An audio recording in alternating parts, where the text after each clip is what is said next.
जय श्री राम, जय बागेश्वर धाम, जय गुरु कृपा। आज हम गीता का 14वां अध्याय शुरू करेंगे पहले श्लोक से।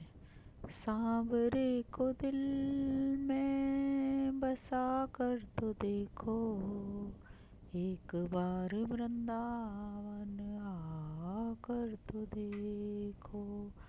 जय श्री राम। श्री भगवान बोले, मैं ज्ञानों में उत्तम परम ज्ञान को फिर कहता हूँ, जिसको जानकर सब मुनि संसार से परम सिद्धि को प्राप्त हो चुके हैं। इस ज्ञान का आश्रय लेकर मेरे साधर्म को प्राप्त हुए पुरुष ना तो सृष्टि काल में उत्पन्न होते हैं और न प्रलय काल में व्यथित होते हैं।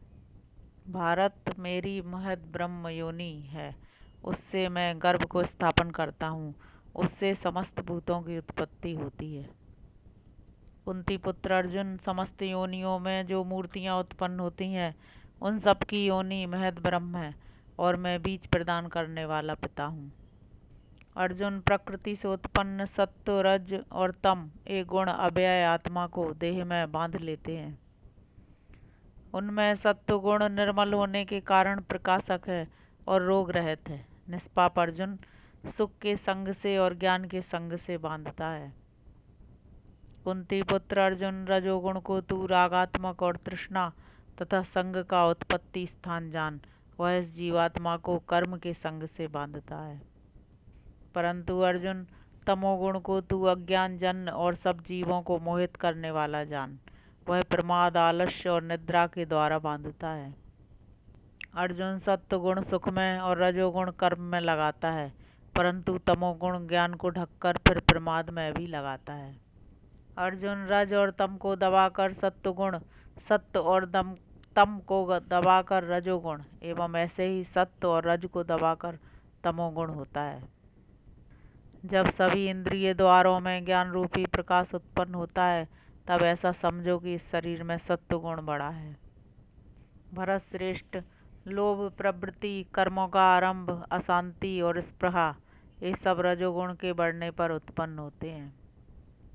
कुरुनंदन, अप्रकाश, अप्रवृत्ति, प्रमाद और मोह, ये सब तमोगुण के बढ़ने पर उत्पन्न होते हैं। जब जीवात्मा सत्वगुण की वृद्धि के समय मृत्यु को प्राप्त होता है, तब वह आत्मज्ञानियों के निर्मल लोकों को प्राप्त होता है।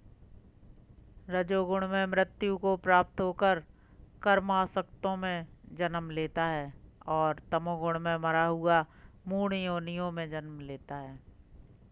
सात्विक कर्म का फल सत्वगुणी और निर्मल होता है, रजोगुण का फल दुख और तमोगुण का फल अज्ञान होता है, ऐसा कहा गया है। सत्वगुण से ज्ञान उत्पन्न होता है, रजोगुण से लोभ, ऐसे ही तमोगुण से प्रमाद, मोह और अज्ञान उत्पन्न होते हैं।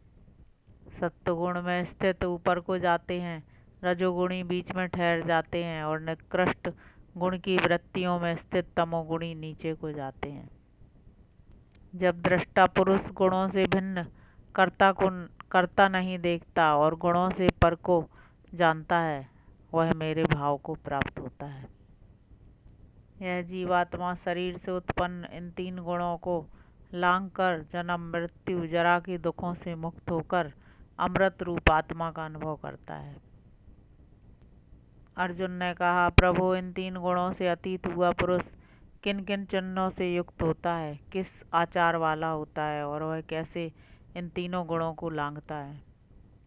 श्री भगवान बोले, अर्जुन, जो पुरुष प्रकाश, प्रवृत्ति और मोह के प्रवृत्त होने पर उनसे द्वेष नहीं करता और निवृत्त होने पर उनकी आकांक्षा नहीं करता, उदासीन के सदृश स्थित हुआ, जो गुणों के द्वारा विचलित नहीं किया जा सकता, केवल गुण ही बरत रहे हैं ऐसे समझता हुआ, जो स्थिर रहता है, चलायमान नहीं होता, जो दुख सुख में सम है, जो स्वरूप में स्थित है, जैसे मिट्टी पत्थर सोना समान है, प्रिय अप्रिय तुल्य है, और जो धीर है, जिसे अपनी निंदा स्तुति तुल्य है, जो मान अपमान में तुल्य है, मित्र और शत्रु के पक्ष में तुल्य है, और जो समस्त आरंभों का परित्यागी है, वह गुणातीत कहा जाता है। जो अव्यभिचारी भक्ति योग से मुझको सेवन करता है, वह इन गुणों को लांघकर ब्रह्म भाव की प्राप्ति के योग्य होता है। क्योंकि अमृत अविनाशी ब्रह्म की, शाश्वत धर्म की और एकांतिक सुख की प्रतिष्ठा में हूँ। इस प्रकार 14वां अध्याय समाप्त हुआ। बाद में हम 15वां अध्याय के श्लोक के हिंदी के अर्थ से शुरू करेंगे। आज भगवान ने अर्जुन को बताया कि सत्वगुण, रजगुण और तमोगुण क्या होते हैं और इनसे क्या होता है। जब इनमें किसी गुण में स्थित होकर मृत्यु होती है तो किस तरह से नीचे ऊपर जाते हैं, ये सब बताया। जय श्री राम, जय बागेश्वर धाम, जय गुरु कृपा।